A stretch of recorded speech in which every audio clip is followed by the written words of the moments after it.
Estonia has initiated the Cyber and Space Security Conference with the aim to build a strong international space cybersecurity community. The first conference will take place on the 10th and 11th of November, and everyone can join the event online. The idea is to talk about different cybersecurity technologies, about opportunities, how to use them in the space sector, about policy, vision, and opportunities, both for the users and also for the technology providers. And the aim is to build a strong international community where we can talk about vision and the challenges in the sector. To build up the community, we have initiated also broadcasts to open up some of the topics before the conference. And it is also planned that the conference will be not the only one. So we are going to continue with this series also in the next years. Therefore, we are going to continue doing these broadcasts to build up the knowledge base of our visitors and listeners. The first podcasts are about cyber security on Earth and in space, cyber exercises and space. And in this podcast right now, we are focusing on what is space traffic management, one of my favorite topics personally. To discuss about space traffic management, I have invited Kai-Uwe Schrogl. He is currently seconded from the European Space Agency to the German Federal Ministry for Economic Affairs and Energy in Berlin. Kai-Uwe Schrogl has written and co-edited 20 books and more than 140 articles, reports, and papers in the field of space policy and law, including space traffic management. So I can only recommend to read those publications in addition to this podcast and, of course, in addition to our conference. So welcome to Kai-Uwe.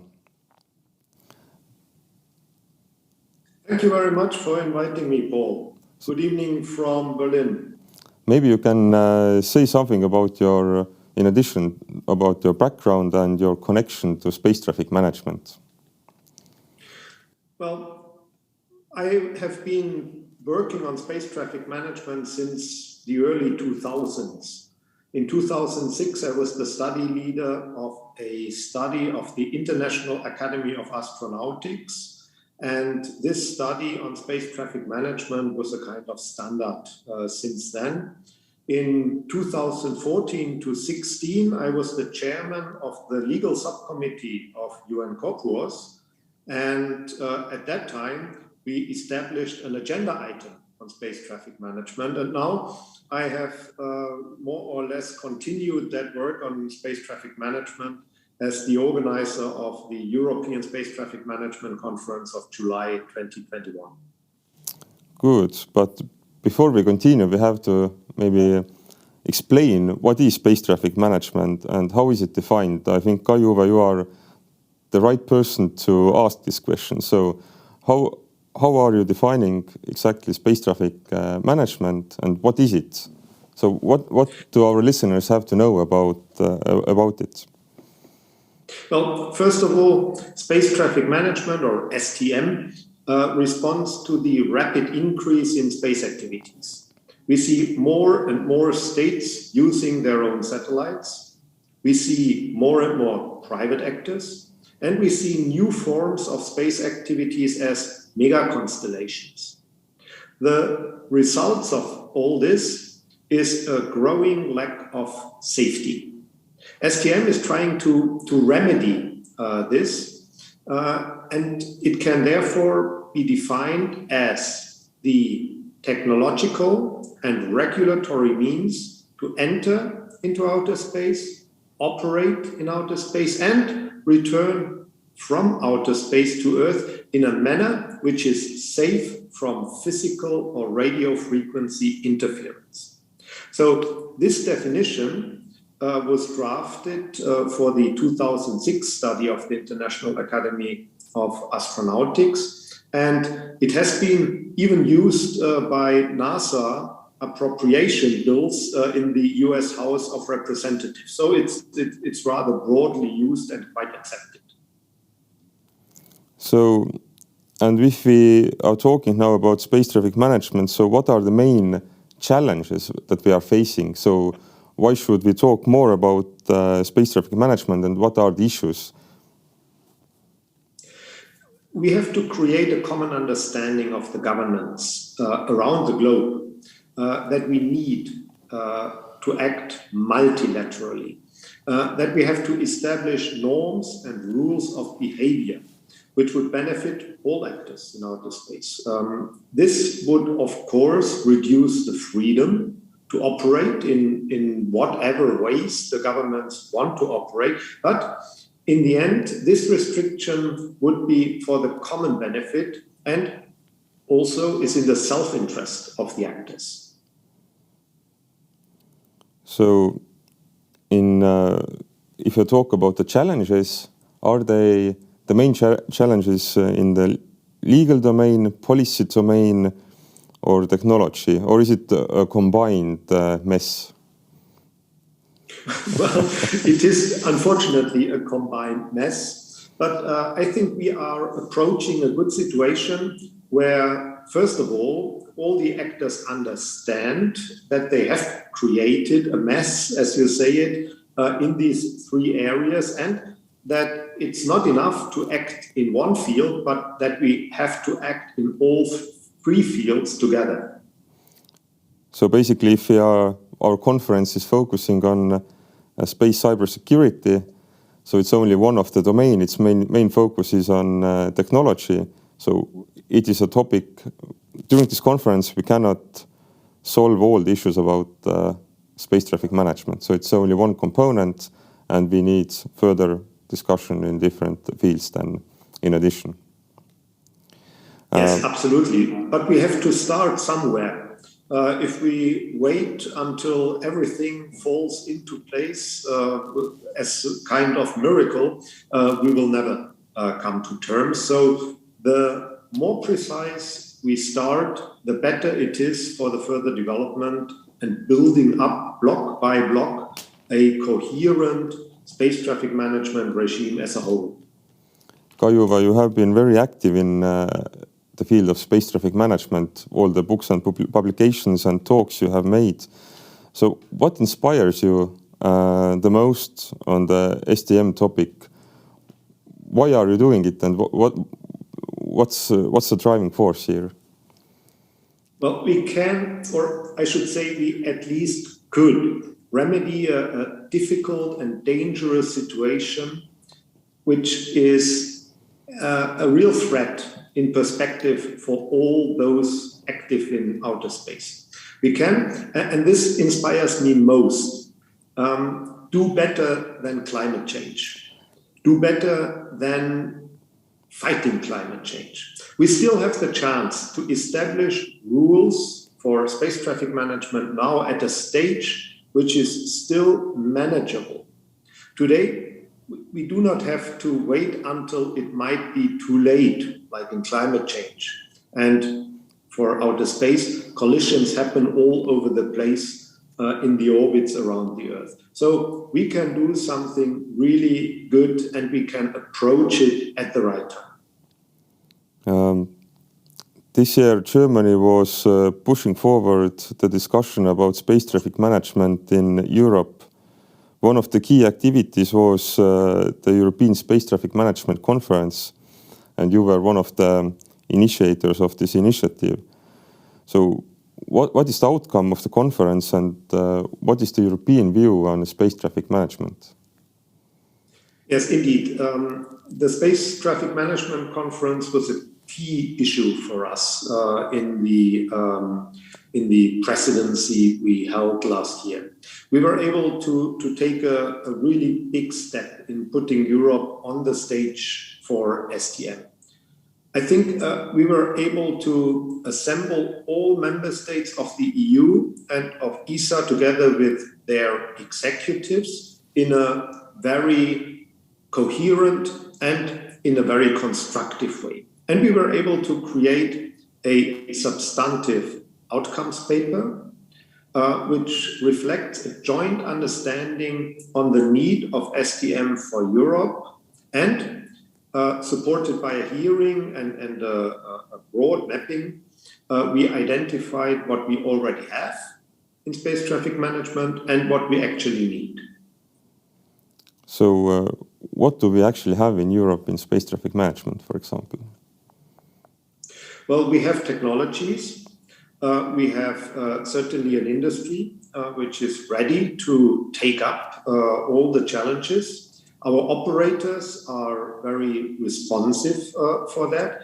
And we have on the governmental level a good understanding of what we need, also the gaps and the problems which are created in a very diverse national legislation. And the will, I think this is most important, the will of the governments to actually do something together. How do you see it? Is it more only the, let's say, old, large member states who have space assets, or do we have also newcomers to the space sector active or interested in space traffic management? So how do you see the main countries maybe who are leading the discussion? Space traffic management concerns everybody. So a country with 20 satellites or 50 satellites is as well threatened as a country with only 2 or 3 satellites. And you can believe that the smaller country is even worse hit if one of its satellites is colliding with another satellite. So it's in the self-interest of all states, be they large users of space or small users of space, to act together. And we see in the discussions that it's not only the big countries which provide their inputs and their ideas, but it's also smaller countries, also countries with specific knowledge and specific expertise. And for that, we are extremely glad that Estonia, with its absolutely top expertise in cyber, is providing this element into the deliberations on space traffic management. This is absolutely welcome, and it's useful, and it's appreciated by all other states. So we're always comparing Europe to the US. So how do you see the cooperation with space traffic management between the European countries and the United States, and also maybe with China? So how do you see, is it more cooperation, or is it doing everything by themselves? So how do you see the general ecosystem here? Well, nobody can do anything completely unilaterally. We need everybody for setting up rules of the road in outer space, because outer space and outer space activities are transgressing borders. On the Earth, you can make traffic system for your own country, fine. But in outer space, that's not possible. So we have to work together. The issue for us is, how can we also provide our views and our interests for putting up and setting up a space traffic management regime? Is it only one country which decides on how this regime should look like? Or is it possible that everybody, so it means all countries, multilaterally can decide on what is set up? Now, we are really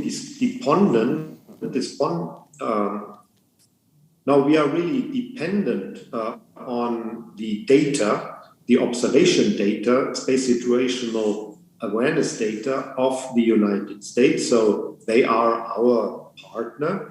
But on the other hand, we very carefully check and discuss with the United States what kind of rules we should set up. And I think with the European Space Traffic Management Conference of July, we have reached a kind of eye level with the United States where we can discuss with them and deliberate with them and jointly work on a space traffic management position for multilateral activities. We have not much heard yet concrete from the other big actors. China and Russia in particular. So it's good that Europe and the US first coordinate before it goes into the multilateral discussions. The European Union and the European Space Agency are excellent examples of cooperation among countries with different languages, with different maybe understandings. So can this, what we have built up here in Europe, can be also a good example for how to set up space traffic management?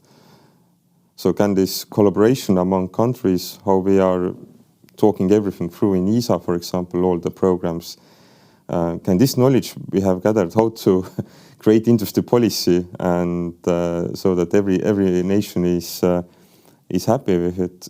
Can this knowledge also be used for setting up space traffic management? Can Europe be one of the examples how to coordinate it? Indeed, Europe is an example for regional cooperation which really works. And a lot of other world regions are looking on the experience Europe is providing to them as an example of what goes well, of what is not going so well. And in this, we are also a kind of bridge between various world regions and also a bridge between the big players and the small players. Also, and I should stress that because we are ready to share our knowledge, to share our experience. And this is also true, I think, in space traffic management, where in particular in the hearing, we also showed our openness to listen and also to provide our experience to others. So indeed, I think Europe can play a role of a bridge, also of a creator of ideas, also a supporter. And often people say, everything takes so long in Europe until we find a decision. Yes, maybe, but it might take long, but we have then thoroughly discussed what is at stake, and we have come to a conclusion which is reliable. So better take a little longer in deciding and then are a reliable partner also than doing something very quickly and then change your mind every year. I think this is a characteristic of Europe, in particular also in the field of space and space governance. And I think that this is appreciated by a lot of countries. So what do you think, what is the way forward for us here in Europe? What are the next steps we should do now here in as a ESA member states in the ESA programs, for example, and also in European Commission or European Union level? So what are the next steps? Together with the EU Council presidency trio partners, so that means Germany together with Portugal and Slovenia, as well as France as the upcoming presidency, we set out a roadmap which we are currently also implementing. At this moment, a presidency paper is prepared based on the conference, and the following exchanges for the EU Competitiveness Council in November are enshrined in this paper. On the other hand, the Commission and ESA are following up the conference and the previous activities with their own studies. And we expect to see early next year a consolidation and a solid position by Europe for STM. So today everyone is talking about new space, about private sector going to the space sector. It is also the reason why we are talking about space traffic management, because we are having more and more satellites in orbit. But and the role of the private sector in the space domain is growing. Now the question is, will it also affect the space traffic management? How we are going to set up space traffic management? So will space traffic management be only a topic for the governments, or or it will be also opportunity for the private sector. So will space traffic management create new business models and support the global ecosystem, or will it something that will slow down the development? How do you see it? True. Absolutely. We are now at a stage where the governance of space by the states has to take into deeper consideration the knowledge and the experience of the private sector. The ITU, the International Telecommunications Union, provides a good practice for this. In addition, STM will become a business case, in particular, as you indicated, for collision avoidance services or debris removal services. This is why we have made STM also part of the German EU Council Presidency initiative, establishing key principles for the global space economy, to highlight also this business and this economic aspect. When we also talk about the public, I guess this is also part of your question. The role of the public, not only the industry. I can say the following, but whenever I give talks to citizens, yesterday, for example, at a Franco-German film event showing the movie on Thomas Pesquet's stay on board of the ISS, I usually ask the audience when we have the discussion about sustainability and also very concretely about STM. And believe me, I get very, very clear messages that citizens expect us to be really responsible in outer space. Yes, I completely agree that sustainable development of the space sector is a key topic, and I think today every government has something in their space policy about sustainability and how to use space. Unfortunately, of course, we have different activities going on, and also different technologies tested on orbit, which are questionable, of course. But you also mentioned that two areas there are two potential areas. One is collision avoidance, and the other one is active debris removal. So, what is your opinion? Should we have more focus on how to keep our environment, how to keep the sustainable environment, and how to avoid the situations that we create additional debris? Or should we still invest into technologies how to remove things from orbit? So does it make sense to invest in removing things, or should we just invest all the money into how to keep the situation as it is and not to get worse? So what is the best option? The best option is to do both.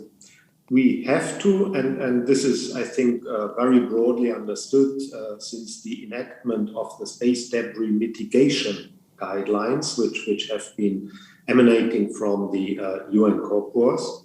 But this is not enough. Even if we keep the level of space debris, there is one very big threat. And these are the really big objects which might be hit by smaller pieces and then would explode into thousands or hundreds of thousands of smaller pieces, which would then provide for a situation which we know as the Kessler syndrome, with a cascading effect of collisions. And these are, for example, there are actually a few European such large objects, ENVISAT or ERS, all on the Earth observation orbits around 800 kilometers to 1,000 kilometers high. And we actually have to remove them. And we have understood that. It's just a matter of how to do that and when to do that. And I'm optimistic that the first studies and also the first pilot projects, we might call it, will be successful so that we can undertake these initiatives which are really necessary and which we expect also from ourselves. For example, me as a policymaker here in Estonia, what should I do, for example, to help the industry to develop different technologies or create new business models? So how should European policymakers, what should we do? So what's your recommendation? Well, three elements. The first is to set up the right regulatory framework. It is, of course, a European coordinated matter, but it also already starts on the national level with national legislation and below that regulations. The second point is to subscribe to European programs, either push the European Commission to initiate programs or to participate in already existing ESA programs, because ESA is way ahead and all member states are invited to participate in these programs. And the third one is to identify what kind of either technologies or business models might come from your country, and then on a national level support them in order to be competitive on the European level. What would be your main message to venture capitalists? Because seeing private sector developing new business models and technologies in this area requires venture capital. So why should venture capital invest into, for example, space traffic management or related technologies? Well, this is a perspective investment at this point in time. We might first have to have the regulatory provisions for that, so that it's really interesting for venture capital. Let me bring the example. If we have a kind of, let's say, request, demand, or obligation even to remove objects, this would be then a opportunity and the starting point also for much more activities for the removal, which would also be potentially then services provided on a commercial basis. And there, only then, venture capital would certainly be interested to fund and to support such ventures. But as I said, the regulatory framework, in my view, has to come first, but we are very close to that because the states have understood that only nice words or kind incentives are not enough. It has to be a top-down obligation. Yes, you mentioned national space law already in your question, and also in Estonia we are working on a national space law, and it's going well ahead. But if I'm talking, for example, to the industry, then always we have the question about over-regulation. So can we regulate over in case of space traffic management? What is your opinion here? Well, honestly, I see more the threat of under-regulation. If the governments cannot or do not want to agree on minimum standards and norms, since a key element of STM is national legislation and regulation, as you put it, and implementation also, we will, for the time being, have to apply a bottom-up approach, in particular for space traffic management.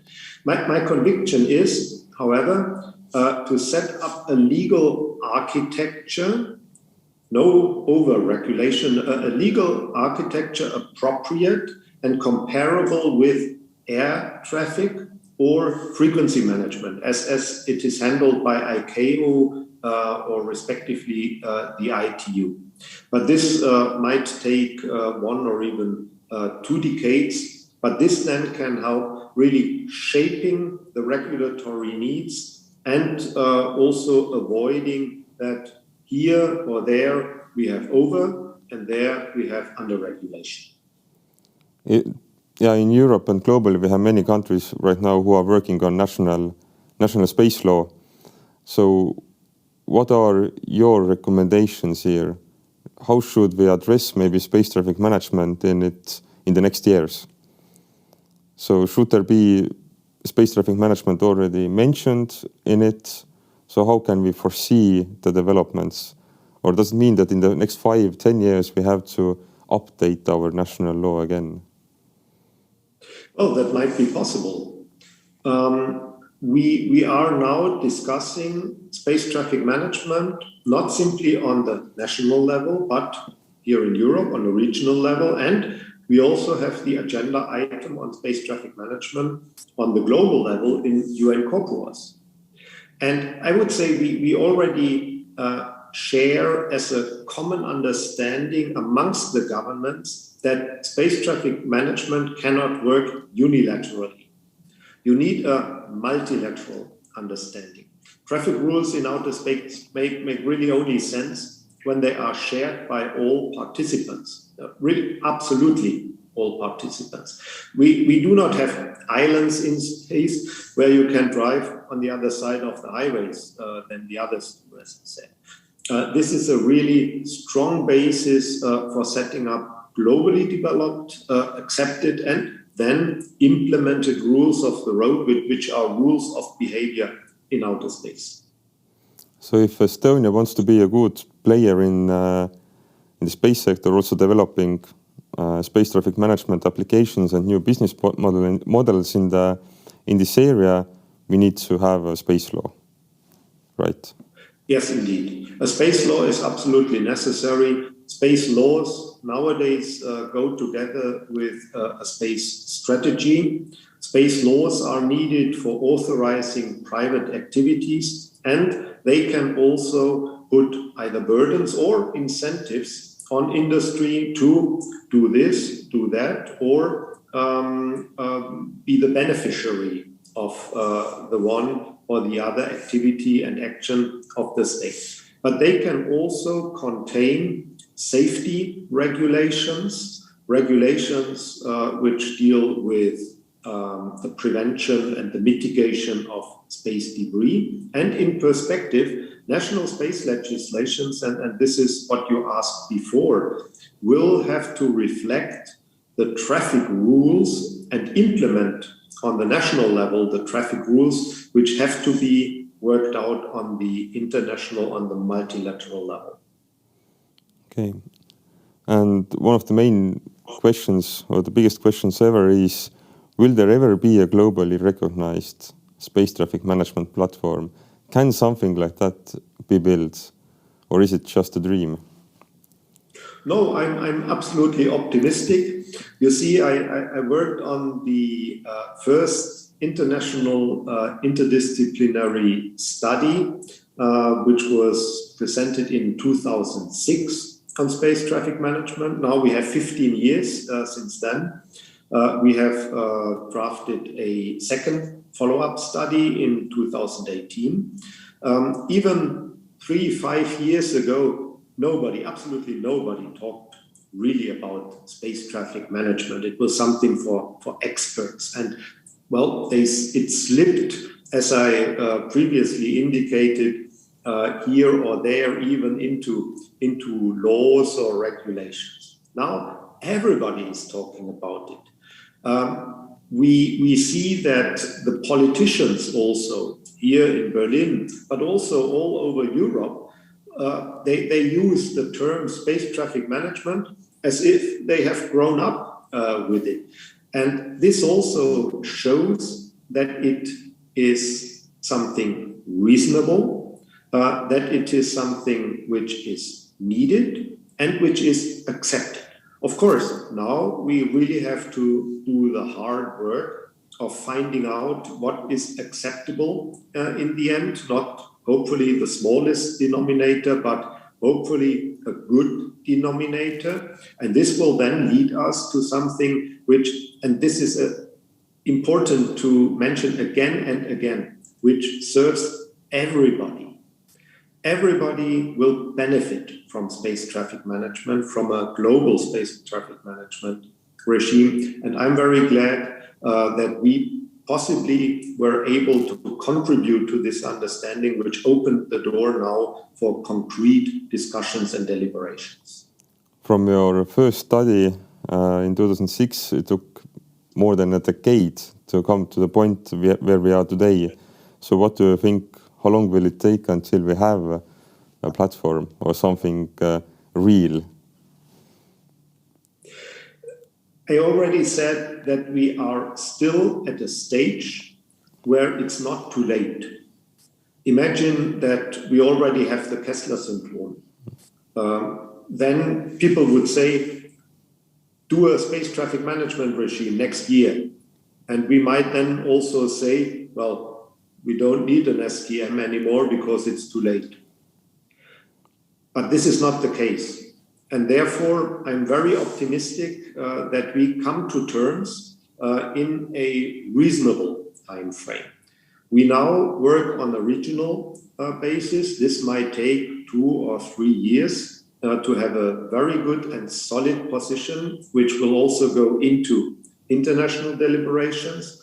They will come in parallel. We see that. We see it with national legislation in the United States. But we might expect, as I said, not yet clear, but we might expect something from other big space powers. And we see that other countries, space powers in the medium range, like Japan, are also working on that. So this makes me optimistic that we then, on the multilateral level, first possibly in UN caucus, but then ultimately in a global state conference, might establish such an architecture for space traffic management, which will then resemble to ICAO or ITU.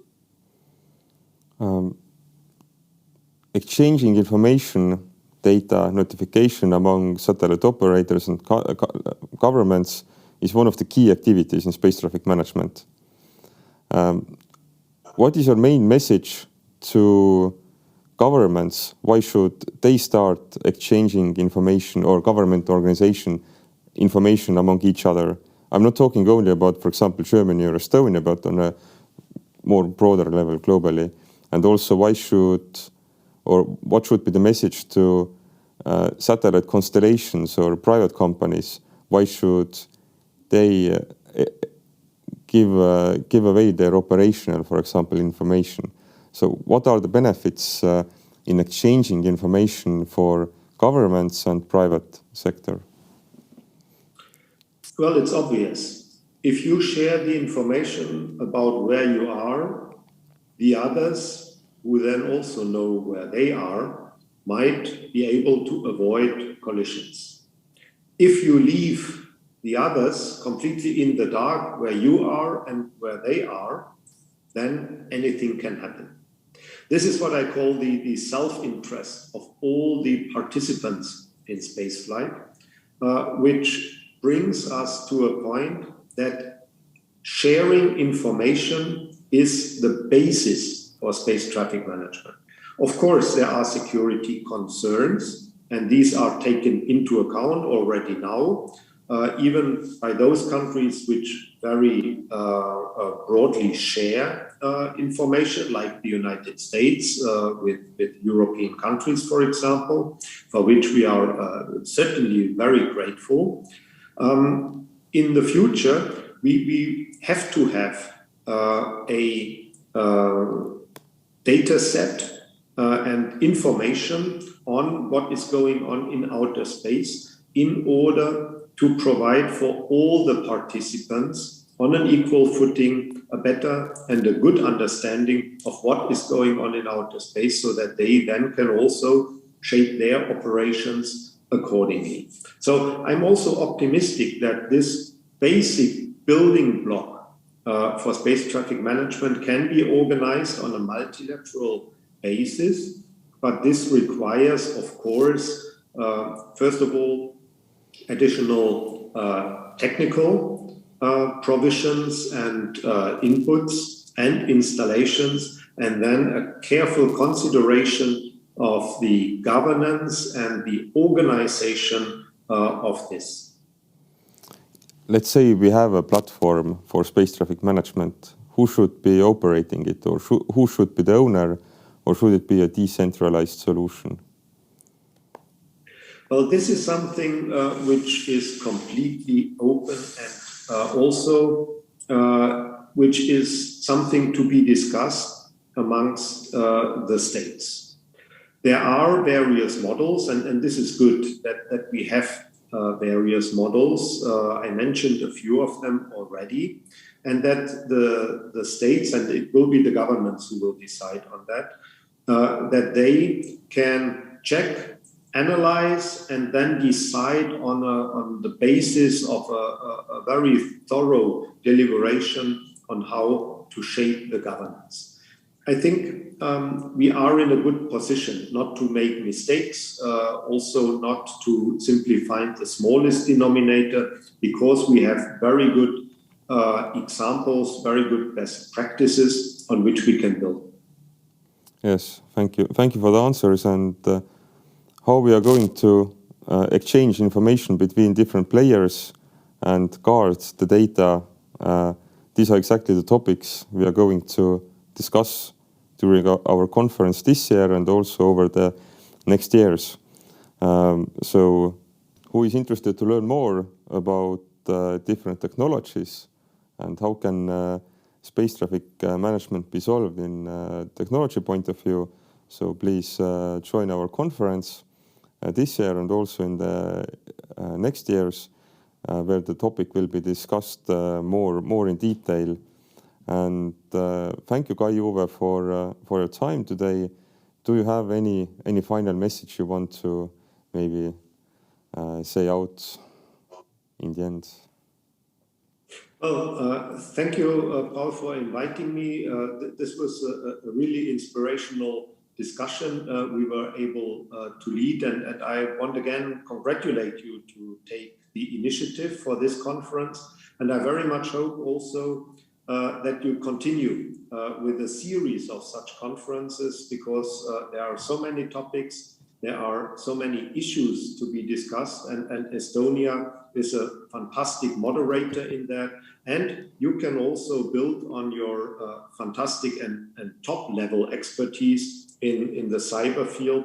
And I'm sure everybody in Europe, but also abroad, will be listening extremely carefully on what you will say and what you will bring out of these conferences for the common benefit. Thank you. So thank you, Kai-Uwe, and I hope we can meet next time here in Tallinn for the next conference in 2022.